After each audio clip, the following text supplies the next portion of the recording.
మీ business ఏదైనా మీ ఊర్లో promotion చేయాలంటే అది సుమన్ టీవీతోనే సాధ్యం. ఇప్పుడే సంప్రదించండి.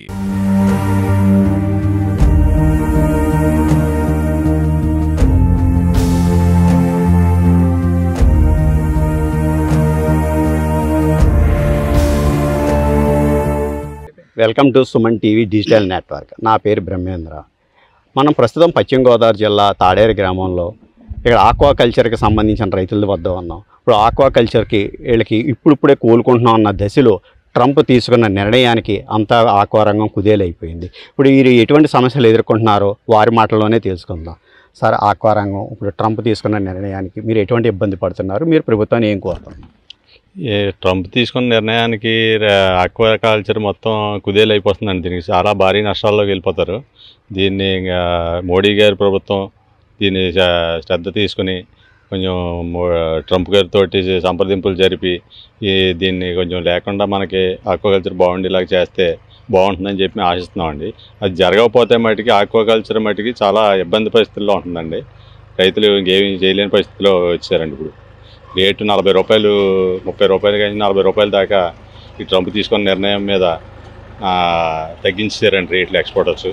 దాని మీద రైతులు ఏం చేయాలో తెలియని పరిస్థితిలో ఉన్నారు. అలాగే ఆక్వారంగానికి సంబంధించి మన ఇండియన్ గవర్నమెంట్ నుంచే సుమారు 50,000 కోట్లకు పైగా కూడా విదేశీ మార్గద్రవ్యం లభిస్తుంది. కానీ ఎంత విదేశీ మార్గద్రవ్యం దీని ఆక్వారంగం నుంచే లభిస్తున్నా ప్రభుత్వం తక్షణ చర్యలు తీసుకోవడంతో మీ కామెంట్? తీసుకోవాలండి. మరి ఎందుకు తీసుకుంటలేదు అన్నది మరి చూసి దీన్ని జాగ్రత్తగా చర్య తీసుకోకపోతే మటుకి ఆక్వాకల్చర్ కుదేలైపోతుందండి మొత్తం. దీన్ని ఇంకెవడో ఏమి చేయలేము. ఇదే రేట్లుండి ఇదే అంటే మాకు ఇక్కడ ఫీడ్ రేట్లు, కరెంట్ ఛార్జెస్, మెడిసిన్లు ఇవన్నీ బాగా పెరిగిపోవటం వల్ల ఆకుకూరలు రైతులు మొత్తం అందరూ చాలా నష్టాల్లోకి వెళ్ళిపోయి చాలా ఇబ్బందుల్లో పడతామండి. దీని గురించి చర్య తీసుకోకపోతే. సార్, మీరు చెప్పండి, ఆక్వారంగం నుంచి ఎన్ని సంవత్సరాల నుంచి మీరు ఉన్నారు? ఇప్పుడు ఎన్డీఏ గవర్నమెంట్ వచ్చిన తర్వాత ఏదో కొంతవరకు మేర లాభాల మీద దృష్టి పెట్టదలుచుకున్నాము గవర్నమెంట్ ఇచ్చిన హామీలు బట్టి అనుకున్న తరుణంలో ఇప్పుడు 25% ట్రంప్ నిర్ణయానికి మీరు ఎటువంటి విధంగా? ఇది చాలా దారుణమైన విషయమేనండి. ఎందుకంటే మీరు అన్నట్టుగా కరోనా నుంచి కూడా మేము చాలా ఇబ్బందులు పడుతున్నాం. ఇప్పుడిప్పుడే కోలుకుంటున్న దశలో ఈ ట్రంప్ గారు తీసుకునే నిర్ణయాల వల్ల మేము చాలా ఇబ్బంది పడిపోతున్నాం. ఇది కనుక మన గవర్నమెంట్ సరిచేయకపోతే ఇంక మేము క్రాప్ హాలిడే తప్ప మాకు వేరే ఆప్షన్ లేదండి. చాలా దారుణమైన విషయం. రేట్లు నిన్న ఒకే రోజు 30 రూపాయలు తగ్గిపోయింది. ముడి సరుకు అంతా కూడా తగ్గిపోయింది. కానీ ఒక పక్క మేతల రేట్లు ఎక్కడా తగ్గించలేదు మాకు.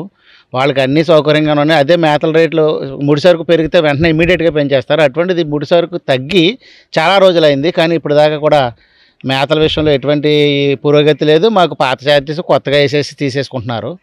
ఇది మోడీ గారు దీని మీద దృష్టి పెట్టి మనకి ఎక్కువగా విదేశీ మార్గద్రవ్యం మన ఆంధ్రప్రదేశ్ నుంచి, పశ్చిమ గోదావరి జిల్లా నుంచి, అది కూడా భీమవరం ఏరియా నుంచి ఎక్కువగా మనకు విదేశీ మార్గద్రవ్యం వస్తుంది. దాన్ని దృష్టిలో పెట్టుకుని రైతాంగం పడే కష్టాలను కొన్ని గమనించి మోడీ గారు తక్షణమే చర్యలు తీసుకోవాల్సిందిగా కోరి ప్రార్థిస్తున్నాం. అలాగే ఇప్పుడు సమ్మర్ వచ్చిందంటే ఎంతో కొంత లాభాన్ని చూసి చవిచూస్తారు ఆక్వా రైతులు. అలాగే ఇప్పుడు ఈ అంటే పంట పండే సమయానికి ఈ ఎక్స్పోర్టర్స్ కూడా కొంత లాక్ చేస్తున్నారని ఒక విధానం వస్తుంది. ఇది నిజమే అంటారు? అది కూడా కొంచెం అంటే దళారుల ప్రమేయం ఎక్కువగా కనిపిస్తుందండి ఇందులో. ఎక్స్పోర్టర్స్ కూడా ఈ రేట్లు తగ్గించేసి వాళ్ళకి అనుకూలంగా తీసుకుని ఒకేసారి అందరూ కూడా మ్యాక్సిమం సక్సెస్ అయ్యే టైం అండి ఇది క్రాపు. ఈ సక్సెస్ అయ్యే టైంని వాళ్ళు ఎన్కాష్ చేసుకోవడం కోసం రేట్లు డౌన్ చేసేసి మన ఎక్స్పోర్ట్ లేదు అని ఒక అబద్ధం ఆడుతున్నారంటే అదంతా కరెక్ట్ కాదనేసి అనుకుంటున్నామండి మేము రైతాంగం. అలాగే నిన్న చంద్రబాబు కూడా విదేశాంగ మంత్రితో కూడా మాట్లాడారు దీనిపై. మరి ఆ చర్యలు తీసుకోవడం హర్షించదగ్గ విషయం అండి. ఇది మా నారా లోకేష్ గారు ప్రతిపక్షంలో ఉండగా గణపవరం సభకు వచ్చినప్పుడు ఈ కరెంటు ఛార్జెస్ అని చూస్తాం, ఆక్వా రంగాన్ని ఆదుకుంటామని ఒక విధంగా చెప్పారండి. కానీ అది ఇంకా ఇప్పటి వరకు కూడా ఆచరణ సాధ్యం కాలేదు. చాలా వీలైనంత తొందరలో ఆ విధంగా మా ఆక్వా రంగాన్ని కొంచెం పట్టించుకుంటే మేము బతికి బట్టగడతాం. అలాగే మనకి విదేశీ మార్గద్రవ్యం ఎక్కువగా వస్తుందండి ఆక్వా వల్ల. అది కూడా మనకి కొంచెం మేలు జరుగుతుందని మేము అనుకుంటున్నాం. లేదు ఇవేమీ చర్యలు లేకపోతే కనుక ఇంకా క్రాప్ హాలిడే ఒకటే మాకు శరణ్యం అండి. చాలా మాకు మేము కాల్చేదానికన్నా కూడా ఎక్కువ ఛార్జెస్ వస్తున్నాయండి. అడిషనల్ ఛార్జెస్ కింద ఆ ఛార్జెస్ ఈ ఛార్జెస్ను కొన్ని ఇవన్నీ కూడా సవరించి కొంచెం దృష్టి పెడితే మేము అందరం కూడా బతికి పట్టగడతాం. అలాగే మనకి ఈ ప్రాంతవాసి అయిన డిప్యూటీ స్పీకర్ త్రిపులారు రఘురామకృష్ణరాజు గారికి కూడా ఆక్వా రంగంపై ప్రత్యేక శ్రద్ధ ఉందని కూడా తెలుస్తుంది.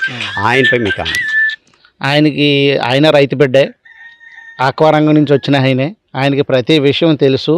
ఆయన ఆల్రెడీ దృష్టి పెట్టారని మాకు తెలుస్తుంది. కానీ ఇంకా తొందరగా మాకు కొంచెం చర్యలు తీసుకుంటే మేము సంతోషిస్తాం. ఈ ఆక్వా రంగంపై అత్యధికంగా ప్రత్యక్షంగా పరోక్షంగా కూడా లక్షలాది మంది దీని మీద జీవనాధారం చేస్తున్నారని, ఇలాంటి పరిశ్రమపై ఈ ట్రంప్ నిర్ణయం, అమెరికా అధ్యక్షుడు ట్రంప్ నిర్ణయం చాలా బాధాకరమైనది. ఇది వెంటనే ప్రభుత్వం దృష్టికి తీసుకెళ్లి వెంటనే ప్రభుత్వంలో దానికి సంబంధించిన వారు కూడా, అధికారులు అందరూ కూడా తక్షణ చర్యలు చేపడితే తమ జీవనం ముందుకు సాగుతుందని, లేని పక్షంలో ఈ ఆక్వాకల్చర్ అంతా కూడా క్రాప్ హాలిడేగా కూడా మేము ప్రకటించబడతామని, అలాగే కూడా ఇప్పటికే చాలా లాస్లో ఉన్నామని, కానీ ఇప్పుడు కరోనా తర్వాత ఇప్పుడిప్పుడే కోలుకుంటున్న దశలో ఇలాంటి నిర్ణయాల వల్ల మేము చాలా ఇబ్బందులకు కూడా గురవుతున్నామని వీరందరూ రైతులు తెలియజేస్తున్నారు.